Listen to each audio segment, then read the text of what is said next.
కథాస్రవంతి నిరంతర కథాప్రసార వాహిని కథల భాండాగారం కథాస్రవంతిని ఆదరిస్తున్న అభిమాన శ్రోతలకు నమస్కారం. ఈనాటి కథకు స్వాగతం. ఈరోజు మీరు వినబోయే కథ చామరగ్రాహిణి. కలం జ్ఞానపీఠ అవార్డు గ్రహీత కవి సామ్రాట్ విశ్వనాథ సత్యనారాయణ. గళం పప్పు భోగారావు. విశ్వనాథ సత్యనారాయణ గారు కవి సామ్రాట్, సంస్కృతాంధ్రాంగ్ల భాషా కోవిదులు, సాహిత్య ప్రక్రియలన్నిటిపై ప్రభావం గల సాహితీవేత్త, సనాతన హైందవ సంప్రదాయాల పట్ల అచంచల విశ్వాసం కలిగి పురాతన వ్యవస్థను పునరుద్ధరించవలనని ధ్వనిస్తూ అనేక రచనలు చేశారు. శైలి గ్రాంధికి వ్యవహారిక సమ్మిశ్రమము, పాండిత్యము, కవిత్వము, వివిధ విషయ పరిజ్ఞానము విశ్వనాథ వారి కథలో పోటీ పడతాయి. విశ్వనాథ మధ్యాక్కరలకు కేంద్ర సాహిత్య అకాడమీ బహుమతి లభించింది. విజయవాడలో నివసించేవారు. రచనలు శ్రీమద్ రామాయణ కల్పవృక్షం, కిన్నెరసాని పాటలు, విశ్వనాథ మధ్యాక్కరలు, వేయి పడగలు, చెలియలి కట్ట, ఏకవీర మొదలగు నవలలు, చిన్న కథలు, తల్లిలేని పిల్ల మొదలగు నాటకాలు. ఈ కథనం మీకు నచ్చినట్లయితే ఈ వీడియోని లైక్ చేయండి, మీ మిత్రులకు షేర్ చేయండి, మీ అభిప్రాయాన్ని కామెంట్స్లో తెలియజేయండి. మీరు మొదటిసారి ఈ ఛానల్లో కథ వింటున్నట్టయితే ఈ ఛానల్ని సబ్స్క్రైబ్ చేసుకోండి. పక్కనుండే బెల్ ఐకాన్ని తప్పకుండా నొక్కండి. ఈ ఛానల్ ద్వారా వినిపించే కథలు, కబుర్లు, వ్యాసాలు అన్నీ ఎప్పటికప్పుడు మీకు అందజేయబడతాయి.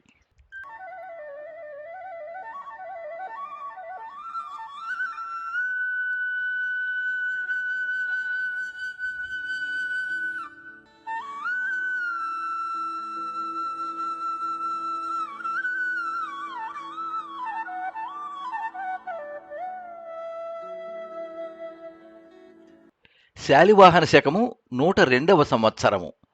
రోము నగరములో నానాడు పెద్ద గుంపులు కూడి ఒక ఇంటి ముందు జనము సందడిగా ఉండెను.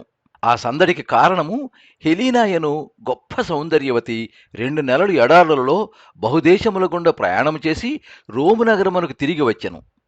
ఆమె 4 ఏండ్ల క్రితము ఆంధ్ర చక్రవర్తి గౌతమీపుత్ర యజ్ఞశ్రీ శాతకర్ణికి చామరగ్రాహిణిగా వెళ్ళెను. ఆమె తిరిగి వచ్చుటయే ఈ సందడికి కారణము. ఆమె 4 ఏండ్ల క్రితము వెళ్ళినప్పుడు రోము నగరములో పెద్ద సభలు చేసి ఆమెను ప్రశంసించి ఆమెకు బహుమానములు ఇచ్చిరి. సామాన్యముగా నా రీతిగా చామరగ్రాహిణులుగా వెళ్ళిన అందకత్తెలు 15 ఏండ్ల వరకు తిరిగి రారు. ఈమె 4 ఏండ్లలోనే తిరిగి వచ్చెను. ఆమె అంత తొందరగా నేల తిరిగి వచ్చెనో ఎవరికీ తెలియదు గాని అంత దూరదేశము నుండి తిరిగి వచ్చిన ఆమె వలన భారతదేశం యొక్కయు ఆంధ్రదేశం యొక్కయు వర్తమానములు తెలుసుకొనవలనని తహతహతో ఆమె ఇంటి చుట్టూను జనము మూగియుండిరి. ఆమె మహాధనవంతురాలై ఉండును.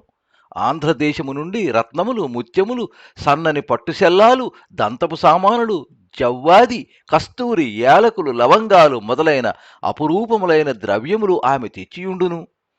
ఆంధ్రదేశము నుండి ఈ మహాద్రవ్యములు సంవత్సరమునకు ఒకసారి ఆంధ్రదేశ వర్తకులు తెచ్చి అమ్ముచుందురు. కాని వాని వెల అధికముకటి చేత మహాధనవంతులే కొందురు, రాజులును జమీందారులే కొందురు. సామాన్య జనము వాని యొక్క ముక్కు మొగము నెరుగరు. లవంగము, ఏలక్కాయ మొదలైన వస్తువుల రుచి ఎరుగరు.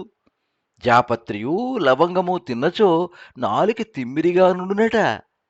ఈ తిమ్మిరి అన్న మాట వారి భాషలో లేదు. జిహ్వేంద్రియము పొందిడిని అనుభూతి ఏదో అవిస్పష్టముగా చెప్పుకొనుటయే కాని ఇదమిత్తమని వారికి తెలియదు. దానికి తగిన మాట వారి భాషలో లేదు. కస్తూరి యొక్క పరిమళము వారెరుగరు. పూర్వమెల్ల ధనవంతులు, మహారాజులు వానిని కొని ఉపయోగించుట చేత రోము నగరములోని ప్రజాసామాన్యము వానిని గురించి వినుటయే కాని చూచి ఎరుగరు. వారిని రుచి చూచుటయూ వాసన చూచుటయూ మొదలే లేదు. హెలీనా సామాన్య సంసారుల బిడ్డ, మసిపాతలో గట్టిన మాణిక్యము. ఆమెను రోము నగరములోని ధనవంతులు చాలామంది వాంఛించిరి. కాని 4 ఏండ్ల క్రితము ఆంధ్ర చక్రవర్తి యొక్క అధికారులు చక్రవర్తికి చామరగ్రాహిణులు కావాలనని రోము నగరమునకు వచ్చిరి. సామాన్యముగా చామరగ్రాహిణుల కొరకు జమీందారుల బిడ్డలను, రాజవంశీయులైన స్త్రీలను మాత్రమే తీసుకొని పోదురు.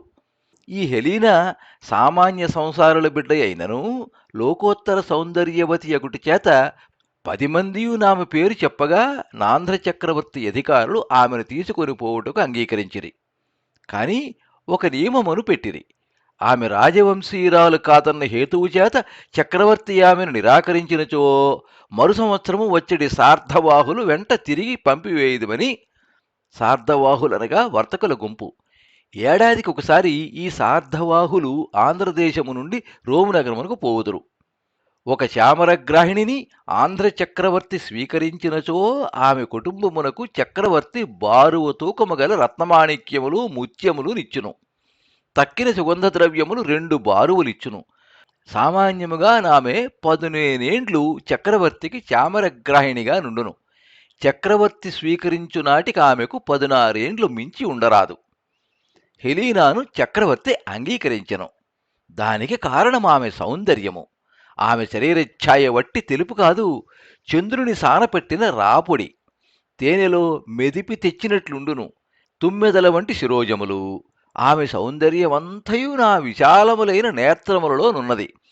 నేత్రములు విశాలములనుటి చేత ఆమె కన్నులలోని సౌందర్యం చెప్పినట్లు కాదు. ఆమె కనుపాపలలో నుండి వచ్చు కాంతి సాటి లేని వెలుగు. ఆ వెలుగు కంటే ఆ వెలుగు వ్యాపించు పద్ధతి ఇంత అందముగా నుండునని చెప్పుటకు వీలులేనిది. ఆమె శరీరావయవ కాఠిన్యము, నైగనిగ్యము, స్నిగ్ధత్వము పాలరాతి విగ్రహమని చెప్పవలయను. ఆమెను చూచి చక్రవర్తి అంగీకరించెను. అంగీకరించుటయే కాదు, ఆమెను ప్రధాన చామరగ్రాహిణిగా చేసెను. చామరగ్రాహిణులు అంతఃపుర స్త్రీలు. వారి భోగములు రాజభోగములు. వారు బయటకు పోయినచో పల్లకీలలో పోదురు. వారి వంక కన్నెత్తి ఎవ్వరునూ చూడరాదు. వారు చామరగ్రాహిణులని తెలియనిచో రాజకన్యకలనియే అనుకొనవలెను. వారి శరీరముందగల భూషణములు రత్నమయములై, వారు ధరించు చీరలు పసిడిమయములై ఉండును. అది ఒక మహాభోగము. చక్రవర్తి వారి మనవులను సర్వదా పాలించును. ఆనాడు స్త్రీ అయి జన్మించటయందు చారితార్థ్యములు 2. మొదటిది ఆంధ్ర చక్రవర్తికి రాణి ఎగుట, దాని తర్వాతిది చామరగ్రాహిణి ఎగుట. హెలీనా వెళ్లిన 4 ఏండ్లుగా ప్రతి సంవత్సరము తన తల్లిదండ్రులకు వెలగల రత్నములు, కస్తూరి, జవ్వాజి, లవంగములు, ఏలక్కాయలు, జాపత్రి, జాజికాయ, చలువ మిరియాలు, వక్కలు, తమలపాకులు పంపించుచుండెను. అవి వచ్చినప్పుడు ఆమె తల్లిదండ్రులు ఇరుగు పొరుగు వారలు వచ్చి అడిగిన వారందరకు వారిని రుచి చూపించుటయు కొంచెము కొంచెం వారికిచ్చుటయూ చేయుచుండిరి. వారున్న నగర భాగంలో పలుమంది లవంగపు రుచి ఎరుగుదురు, ఏలకుల రుచి ఎరుగుదురు, కస్తూరి పరిమళమెరుగుదురు, రత్నములిట్లుండునని ఎరుగుదురు.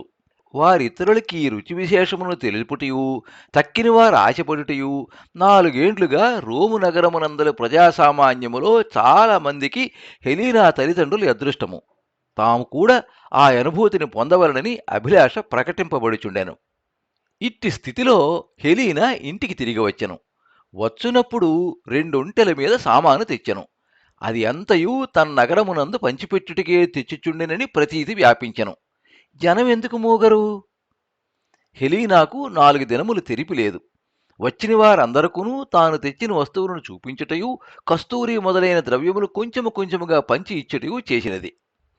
10 దినములైన తరువాత నీ సద్దు మణిగినది. ఈ 10 దినములు డార్టిమో వారి ఇంటికి వచ్చుచునే ఉండెను. డార్టిమో ఒక జమీందారుని కుమారుడు. హెలీనా చామరగ్రాహిణిగా వెళ్లకముందు డార్టిమో హెలీనాను ప్రేమించెను. ఆమె ప్రేమ సంపాదించుటకు బహుప్రయత్నములు చేసెను. ఈమె సామాన్యుల బిడ్డ. ఒక జమీందారు కొడుకీమెను పెండ్లి చేసుకున్నట కన్నా ఆమె తల్లిదండ్రులకు ఏమి కావలేను? అందరునూ సుఖముగా నుండిరి. సౌఖ్యము లేనిదొక్క హెలీనా యందే. ఆమె అతని ప్రేమను నిరాకరించెను. పూర్తిగా నిరాకరించెనని చెప్పుటకు వీల్లేదు. నిరాకరించనూ లేదు, అంగీకరించనూ లేదు. ఆమెకు తాను మహాసౌందర్యవతిని తెలియను. తన ఎంతటి సౌందర్యవతి భూమండలమందుండదని ఆమె అనుకొనెను.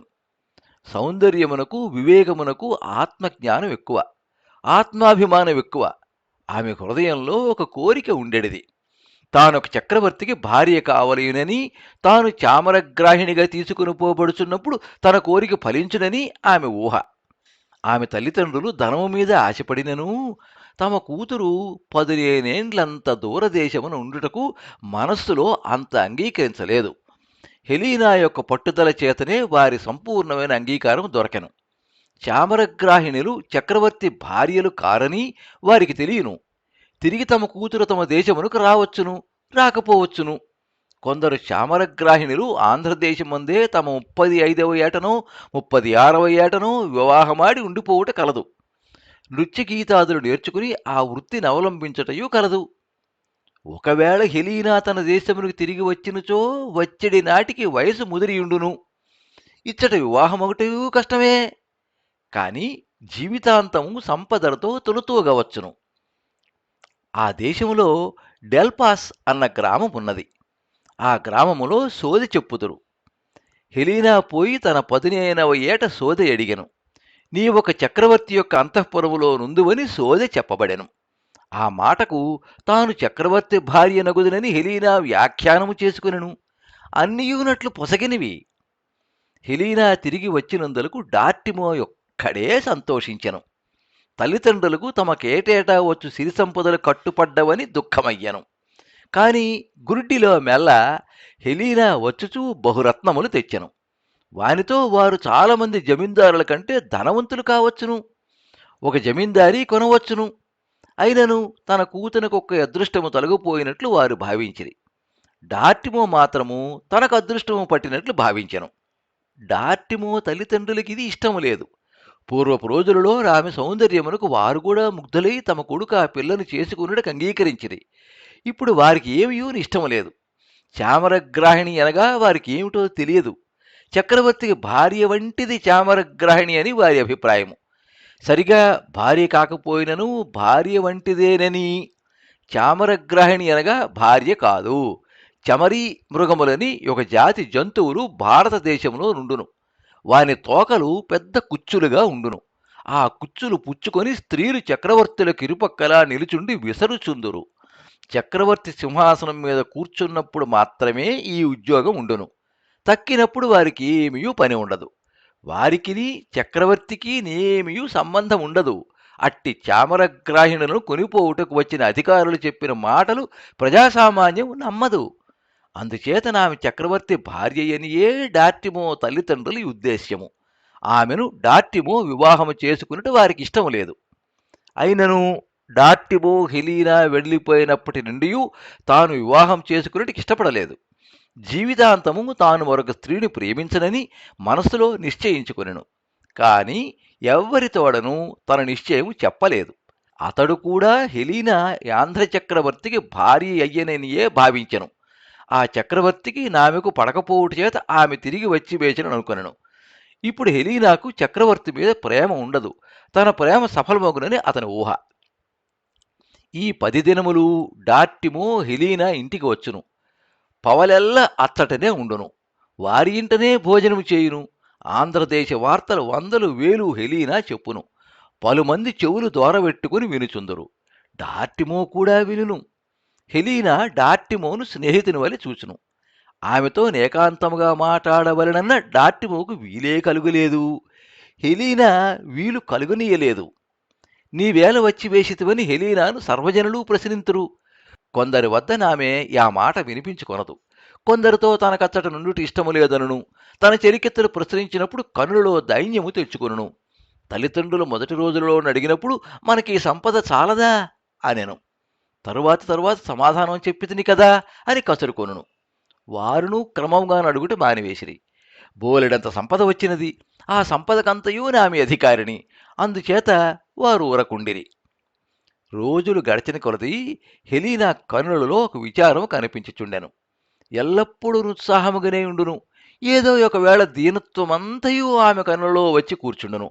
ఆ సమయములలో ఆమె తానొక ప్రత్యేకపు గదిలోనికి పోయి ఏకాంతముగా నుండును. ఎవ్వరు తోడను మాట్లాడదు. గది తలుపు వేసుకొనును. నెలలు గడిచినవి. డార్టిమో ప్రతిదినము వారి ఇంటికి పోవును. పొరుగింటికి పోయినట్లే గాని ప్రియురాలి ఇంటికి పోయినట్లు కాదు. వలపుటాశగల ఇంటికి నీ పోయినట్లు కాదు. ఏడాది గడిచెను. క్రమక్రమముగా హెలీనా ఆ దీనావస్థను అనుభవించు సమయములకెడ మెక్కువయ్యెను. హెలీనాను గురించి నగరములో 100 విధములుగా చెప్పుకొనుచుండిరి. హెలీనా వివాహం చేసుకునను గాని ఆ కింవదంతులకు ఉపశాంతి ఉండునట్టు లేదు. తల్లిదండ్రులు భయపడుచు భయపడుచు ఆమెతో 4, 5 సార్లు చెప్పిరి. డార్టిమో ఉన్నాడు. ఇప్పుడు నీవు వివాహం చేసుకునిచో నతని తల్లిదండ్రులు అభ్యంతర పెట్టరు. ఇప్పుడు వారెంతటి ధనవంతులో మనమునంతటి ధనవంతులము. నీవు మరల ఆంధ్రదేశమునకు పోవు. నీకు 22 దాటలేదు. బ్రతుకువలసిన దినములు బోలెడన్ని ఉన్నవి. డార్టిమోతో మాటాడనే మాటాడవు. అతడు 6 నిన్ను ప్రేమించుచున్నాడు. అతడు నిన్ను తప్ప మరి ఒక స్త్రీని ప్రేమించడు. అతని జీవితమట్లు వృధాయగుచున్నది. నీ జీవితమిట్లు వృధాయగుచున్నది అని చెప్పగా చెప్పగా హెలీనా డార్టిమోతో మాట్లాడనారంభించినది. తల్లిదండ్రులు సంతోషించిరి. వారమునకొకసారి హెలీనా డార్టిమోను వ్యాఖ్యాలిపోదురు. డార్టిమో మొట్టమొదట నామెతో తన ప్రేమను గూర్చిన ప్రసంగము తేలేదు. 4, 5 సార్లు కలిసి వ్యాఖ్యాలికి వెళ్ళిన తరువాత నొకనాడ ఆ ప్రసక్తి తెచ్చెను. ఆమె వెంటనే లేచి వెడలిపోయెను. మరల కొన్ని నెలలైన తరువాత వ్యాఖ్యాలికి పోయినప్పుడెల్లా అతడు ఆ ప్రసంగమే తెచ్చుటయు ఆమె విని ఊరకుండుటయు జరుగుచుండెను. సుమారు 2 గడిచినవి. హెలీనా హృదయంలో తన మీద ప్రేమ యున్నదో లేదో డార్టిమోకు తెలియదు గాని ఇద్దరి మధ్య చాలా పరిచయం ఏర్పడెను. అతడు ఆమె భుజం మీద చేయి వయసును. అతడు ఆమె చేయి పట్టుకునిచో ఆమె లాగి కొనదు. తాను పోయి ఆమె దగ్గర కూర్చున్నచో ఆమె దూరముగా జరిగి కూర్చుండదు. ఎరిగియున్న వారందరూ వారిద్దరిని భార్యాభర్తలుగానే భావింతురు. పెండ్లి చేసి కొనకపోవుటియే వారికి ఆశ్చర్యము. ఇన్నాళ్ళెందుకు పట్టినదని సందేహము. ఒకనాటి సాయంకాలమున తన నగర ప్రాంత గిరిశిఖరము పైన వారిరువురును కూర్చుండిరి. డార్టిమో ఆమె చేతిని తన చేతిలో గ్రహించి ఇట్లనెను. హెలీనా, నా జీవితము నీకు అంకితము చేసితిని. నేను నిన్ను ప్రేమించుచుంటిని. నీవు నన్ను ప్రేమించుటలేదు. నాకు తెలియను. కాని నన్ను నీకు పరమాప్తుడైన స్నేహితుడిగా నీవు భావించుచున్నావు. నీ మనస్సులోనున్న విచార కారణము నాకు తెలియదు. ఆ విచారహేతువేదియో నీ జీవితము నిండగట్టుచున్నది. నేను నీకు పరమాప్తుడైన స్నేహితుడినైనచో నాకా రహస్యమును చెప్పుము. నీ బాధ నేను కూడా పంచుకొందును అని ఎంతయో బతిమాలగా హెలీనా ఇట్లు చెప్పెను. డార్టిమో, నీకంటే నాకు పరమాత్ముడు లేడు. నా మీద నీకు గల ప్రేమ దేవతా సంబంధమైనది. నిన్ను తిరిగి ప్రేమించనందుకు నాకంటే కృతజ్ఞరాలుండదు. అయిననూ నాకు సాధ్యమొకటలేదు. నా కథ ఎవ్వరికినీ చెప్పకూడదనుకుంటుని. ఎవ్వరికినీ చెప్పకూడదని నేను మనసులో ప్రతిజ్ఞ చేసుకున్న నా ఈ కథ నీకు చెప్పుటతో నిన్ను తిరిగి ప్రేమించలేని పాపమునకు ప్రాయశ్చిత్తము చేసుకుందును. ఈ కథ నీకు చెప్పెదను. నేను చాలా సౌందర్యం కలదానని నీకు తెలియను. ఆ నా గర్వమునకు అవధి లేదు. ఆ గర్వమునకు భగవంతుడు నన్నిట్లు శిక్షించెను. నాకు బుద్ధి తెలిసినప్పటి నుండి మహాచక్రవర్తికి గాని నేను భార్యను కానని నిర్ణయించుకుంటుని. చామరగ్రాహిణి యొక్క యోగధర్మం ఈ మాత్రమే అని ఆ అధికారులు చెప్పినప్పుడు నేను నమ్మలేదు. ఆ చక్రవర్తి హృదయమును చూరగొందుననుకుంటుని. కాని ఆంధ్రదేశమునకు చేరునంత వరకు నాకంటే నందగత్తెరచ్చట నుందురేమో అని భయపడుచుండిని. నాకంటే నందగత్తెల ఆ దేశములో లేరనుటకు చక్రవర్తియే సాక్ష్యము. నా సౌందర్యమునకు చక్రవర్తిత్వము పట్టించెను. ప్రాకృత భాషా కవులందరూ నా సౌందర్యమును గూర్చి పద్యములు వ్రాసిరి. చిత్రకారులు నన్నే చిత్రించిరి. శిల్పులు నన్నే చెక్కిరి. చక్రవర్తి యొక్క అంతఃపురములో వసంతకాలములో సౌందర్యోత్సవములు చేయుదురు. ఆ ఉత్సవములకు రాణిని నేను. చక్రవర్తిత్వమునకు జరిపిడు మర్యాదలన్నీయూ నా ఉత్సవములలో నాకు జరుపుచుండిరి. నా కన్నులలో హారతి పట్టుచుండెడివారు. నన్ను చూచిపోవుటకు పెద్ద పెద్ద మహారాజులు చక్రవర్తి ఆస్థానమునకు వచ్చుచుండెడివారు. నా మనస్సు మాత్రము చక్రవర్తి మీద లగ్నమై ఉండెను. అన్నా, డార్టిమో, ఆ చక్రవర్తి వట్టి అధికారం చేత చక్రవర్తి కాడు. ఆయన సౌందర్యము ముందు నా సౌందర్యం ఎంత? పురుష సౌందర్యమంతయు మూర్తి కట్టినవాడా చక్రవర్తి. ఓ ఈ డార్టిమో, నా దురదృష్టం ఏమని చెప్పవలేను? అతడు ఏకపత్నీ వృతుడు. ప్రాచ్యదేశపు రాజులు బహుభార్యులని మనం వినుచుందము. అది ఏమియూ నిజమైన మాట కాదు. ఒకవేళ 2, 3 భార్యలున్నను ఆ భార్యలను మించి వారి కామము ప్రసరించదు. వారు మహానీతిమంతులు. ఆ దేశములను గురించి మనం అనుకుని భావములేవియూ నిజమైనవి కావు. అది ఒక దివ్యమైన జాతి. నాకు ఆశ్చర్యము, ఆ చక్రవర్తి నా సౌందర్యమును ఆరాధించును. నా యందు ప్రేమ పొందడు.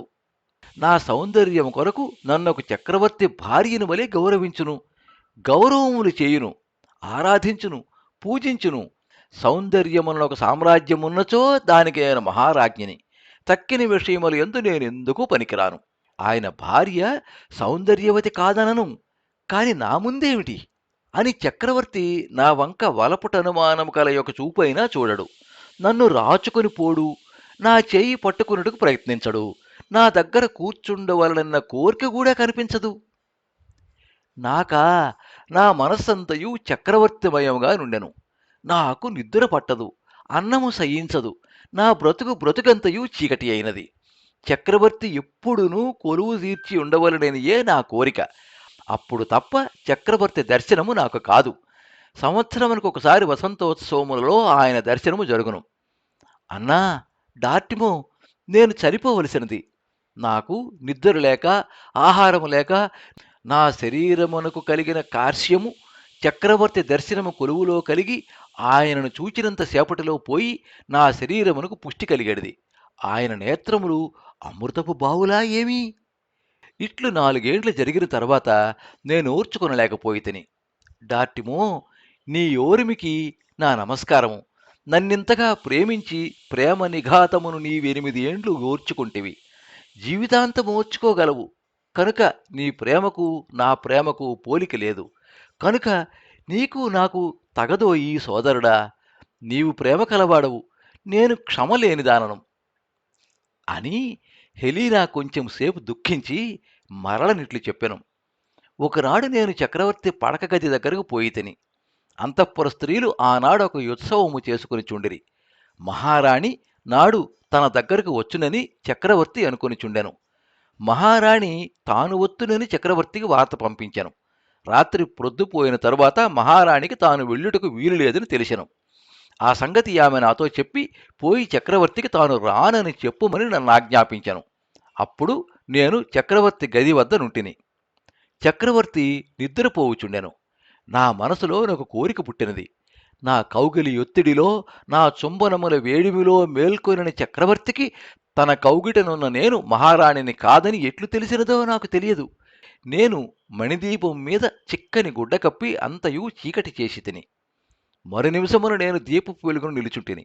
ఆ చక్రవర్తి ప్రేమలేనివాడే గాని మరు నిమిషమున నేను దీపపు వెలుగును నిలుచుంటిని. ఆ చక్రవర్తి ప్రేమలేనివాడే గాని దయలేనివాడు కాదు. ఆ దోషమును గురిశిక్ష విధింపబడినయ్యా డార్టిమో. చక్రవర్తి వదిలిపెట్టినను మహారాణి వదిలిపెట్టదయ్యా డార్టిమో. నా చామరగ్రాహిణి ఉద్యోగము పోయినది. వారము దినములలో కూతునత్తవారింటికి పంపించినట్లు నా వెంట సైన్యమునిచ్చి 2 ఒంటెల మీద మహాధనరాశులుంచి చక్రవర్తియు చక్రవర్తి భార్యయు నన్ను పుట్టింటికి పంపించిరి. అప్పటికి చీకటి పడినది. గిరిశిఖరమునందు దూరముగానున్న ఒక చిన్న ఏకైక వృక్షం మీద గుడ్లగూబ కూసినది.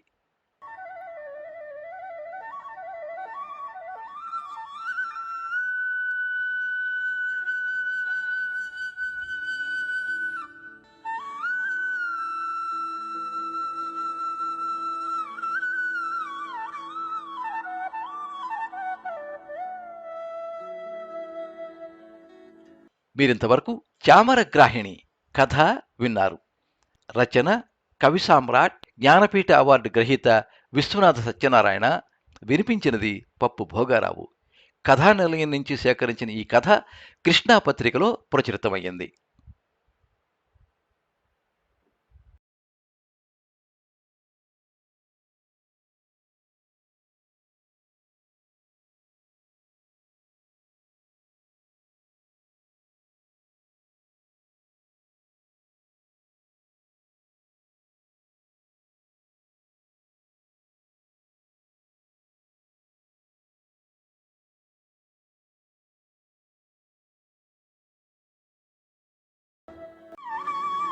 సర్వే జనాః సుఖినో భవంతు. కథా స్రవంతి